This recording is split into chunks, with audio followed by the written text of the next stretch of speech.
Good morning, River City Church. It's good to be back. Most of you know that my wife Barb and my kids and myself were on a 2-week vacation with our extended family in Holland. And this trip was the culmination of at least 4 years of planning on the part of my mother and father-in-law. And for some time it's been their dream to take their children and their grandchildren to the land where they were born and introduce us to some of that culture, and they did it, which is pretty cool in and of itself, right? We often have these long-term dreams, and sometimes they come to fruition, and sometimes they don't. And we went out there, and I was a little nervous to spend 2 weeks with your in-laws. That's a big thing, right? But it was awesome, and we had a great time, and I think we've got a picture of us up there. You go. So you can see I'm holding a pipe there in the back row. And can you imagine walking around in that get-up in Amsterdam for 2 weeks?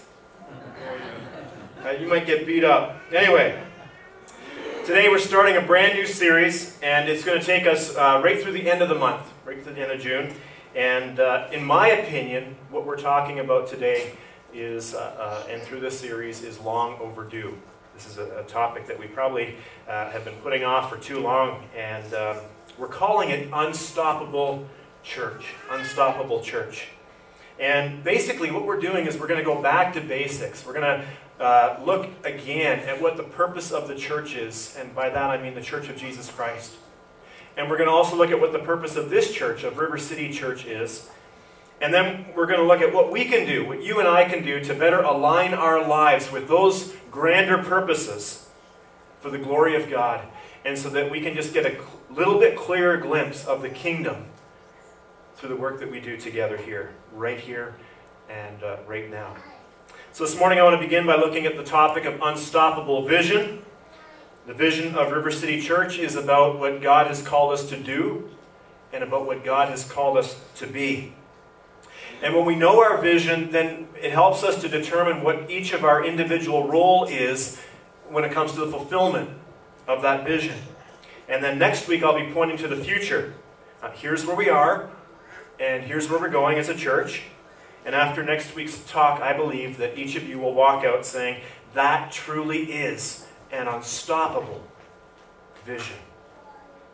Well, you should know that it's not unstoppable because it's a vision that we came up with. It's not like we got a bunch of leaders in a room together and we said, well, what should the vision of the church be? It's not like that at all. It's unstoppable because it's God's vision.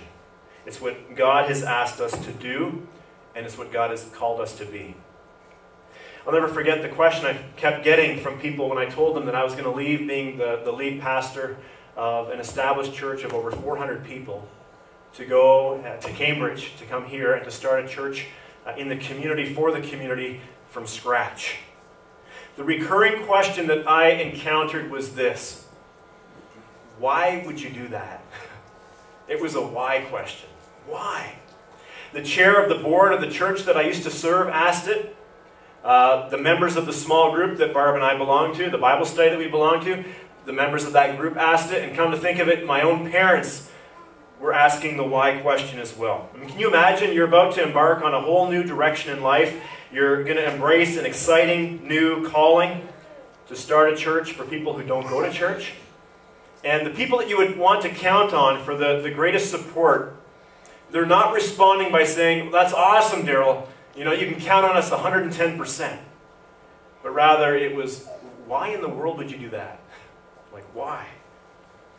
And that recurring question didn't deter me. The recurring whys that people raised didn't hold me back because I had a good answer to the question.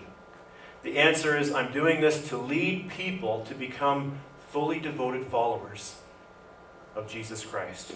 And by the way, if you're new to this church, that's our mission statement.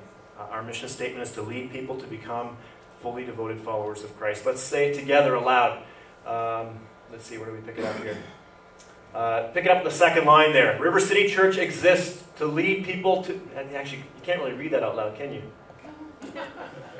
Anyway, I'll just say it for you. We exist to lead people to become fully devoted followers of Jesus Christ. That's our mission, and we will do everything short of sin to fulfill that mission. We will do everything short of sin to see lives get changed, to see people walk away from bad habits and addictions, to see people grow in generosity toward God in all areas of their lives, but including entrusting Him with their financial resources, giving joyfully, abundantly, expectantly.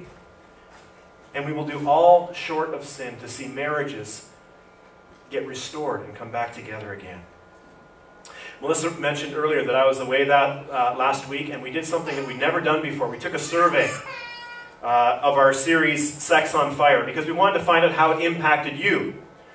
Because we want to make sure that the topics that we're talking about here on Sunday mornings are ones that have real-life application in this church community. And so we took a survey while I was away, and you want to know what we discovered? I'll tell you some of the results. According to the surveys, at least one couple living together but presently unmarried has decided to get married. They've asked me to do their wedding.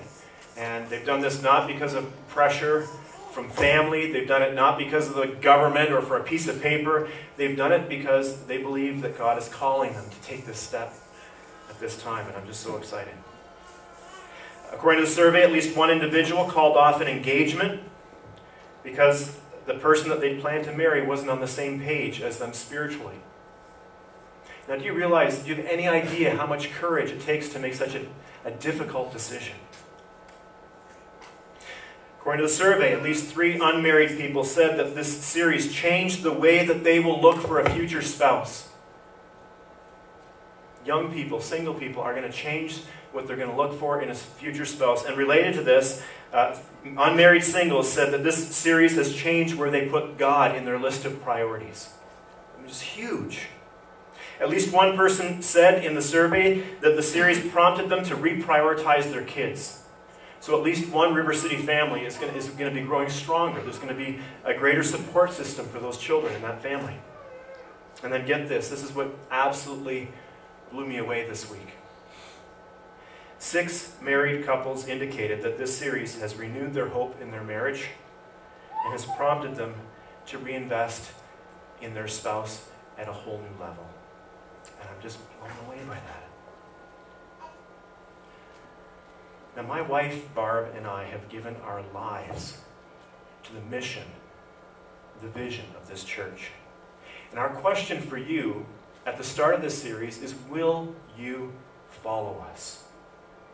Not just some of you, but all of you. Will you follow us, and will you give everything that you have to see this mission that God has given us through? Jesus did. Jesus left heaven, He left His glory in heaven, and He came to this earth in the humblest way imaginable. He endured a life of sacrifice and suffering. In fact, His life ended with Him hanging on a wooden cross. And He did all this for the sake of the mission that God the Father had given Him. He did it for the mission. As some of you know, in the first century, the cross, the wooden cross, was the Romans' preferred way of punishing people who weren't Roman.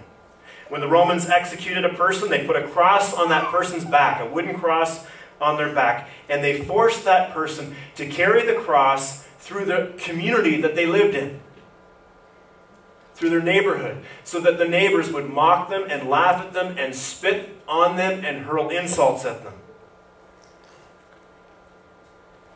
Of course, Jesus wasn't naive about this. He wasn't naive about how His life would end. In fact, Jesus knew that it would end on a wooden cross. And get this, long before Jesus died, He addressed His followers and He addressed His would-be followers by saying this. Mark chapter 8.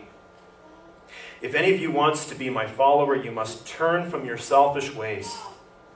Take up your cross. Take up your cross and follow me. If you try to hang on to your life, you will lose it. But if you give up your life for my sake and for the sake of the good news, you will save it. I don't know, but it sure sounds like Jesus is asking us to raise the bar.